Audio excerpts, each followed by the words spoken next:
I am an average, ordinary human being. I used to say I'm below average, but the fact is I don't think that's really true. I actually think everybody's born with giftedness. Now, what is your gift? It's the thing that you do the absolute best with the least amount of effort. Your gift will make room for you. Stop trying to be something you ain't gifted at. All of you have this gift. Identify it. You're wasting your time pursuing your passion. Stop tripping. If you fry chicken better than everybody you know, you ought to be somewhere frying chicken. You know the story of Marie Callender's? She worked for a diner that was going out of business.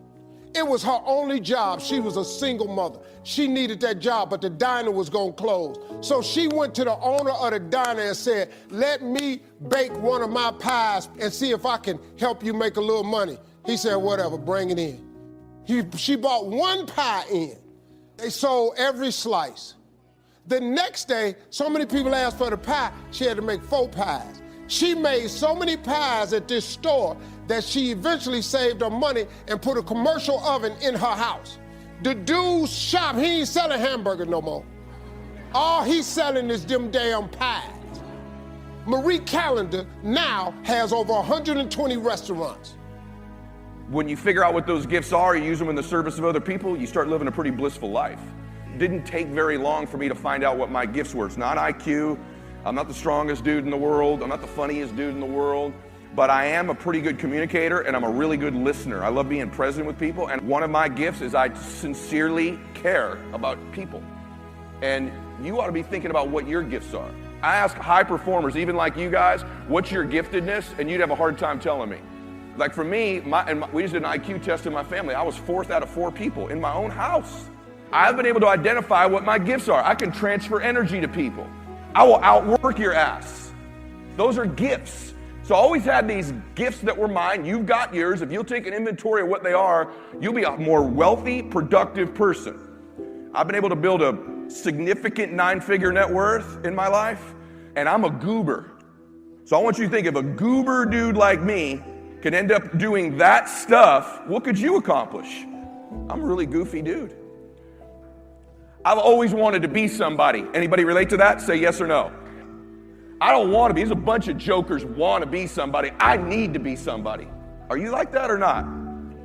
I needed to be somebody. I wasn't playing with my life. When I was 30 years old, I had my first heart attack. So I might not be the fastest, the strongest, the smartest, none of that crap, but I will outwork your ass, and I flat out want it more than you. But I've always wanted to be somebody. You probably heard that term, fake it till you make it. Any of you ever done that before?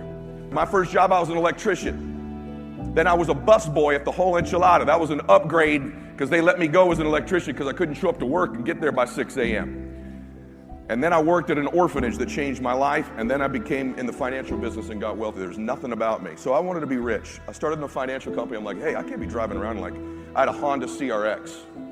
So I thought, man, I need to drive a Mercedes for people to take me damn serious. So I'm reading in the Penny Saver, and it says, Kit Car Mercedes. 1997, Mercedes-Benz 600 convertible kit car that's built on an 88 Chrysler LeBaron frame. I'm not playing with you. I did this. I lived in that car for 2 years. That's the story of me wanting to be somebody. So I don't know where you're at right now, but are you slightly ahead of a Velcro together Mercedes? Yes or no? Yes? Now, what did I become? What changed with me where things changed? I read a book called Selling the Dream by a guy named Guy Kawasaki about that same time. Guy Kawasaki was the guy that sort of marketed Macintosh for Apple. I'm very familiar with what made that company work. They had a dude that led that company who was a crazy man named Steve Jobs. And Steve Jobs didn't have a high IQ. He was an intense, psycho, crazy. He was a great storyteller. Write this down. The greatest leaders are evangelical about their cause. They are cause-oriented leaders. To the extent that you'll be a great father is to the extent that you can become evangelical about the cause and the mission your family's on. I'm constantly telling my children, we're going to do something awesome.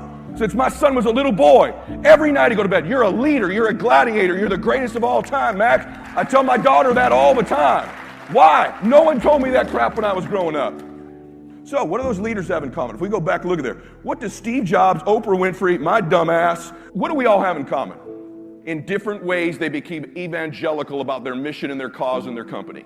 What's an evangelist do? A person who seeks to convert others, a zealous advocate of a cause. That's what an evangelist does. You must speak about these things, write about these things. When your people get around you, it's infectious and repetitive, and you don't tire of saying it over and over and again, because I'm relentless about it. Why? Because our obsessions become our possessions. So if you want to do something, if you thought about something you want to do, take it head on. Decide that you're going to face it, that whatever shortcomings you have, that you're going to strengthen yourself there, that you're going to get started right now.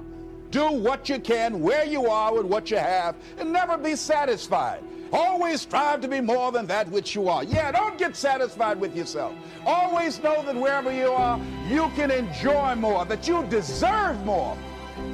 But if you really begin to think about what you think about on a regular basis, most of you are thinking about what you're worried about, you're afraid of, and what you're concerned or anxious about. You don't take control about what you're putting in your mind. When you're intentional about something, it loses its power over you. Once you're aware you're doing something, it can't affect you like it can when you're not aware. But you have an emotional home. You have a series of emotions you live with regularly, don't you? Those emotions could be bliss, ecstasy, passion, joy, peace, faith. But they could also be worry, stress, anger, anxiety, aren't they? And because you've done it over and over again, even though you know they don't serve you, you will find a way on a very regular basis to get those damn emotions. The quality of your emotions is going to be the quality of your life.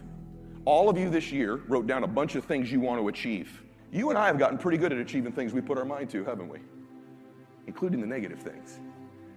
Now, since you're so good at getting what you want, what if you set an outcome to begin to achieve certain emotions on a regular basis? Because what you've done is you've deluded yourself into thinking, if I can get $5 million in the bank, if I get that hot so-and-so girl, then I'll have those emotions I want. That ain't how it works. I want you to have a bunch of stuff. I want you to have a bunch of achievement. But if you start to become more intentional about, I'm going to find some peace every day. I'm going to find some solitude every day. Because you're not getting out of here alive.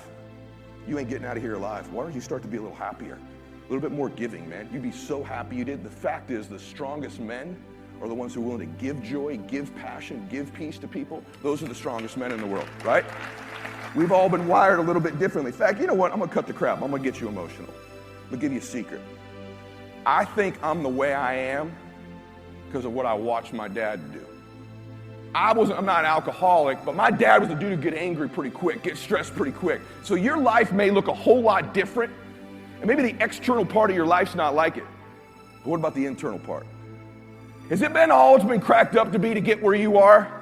Or didn't you think you'd feel better about yourself by the time you got here?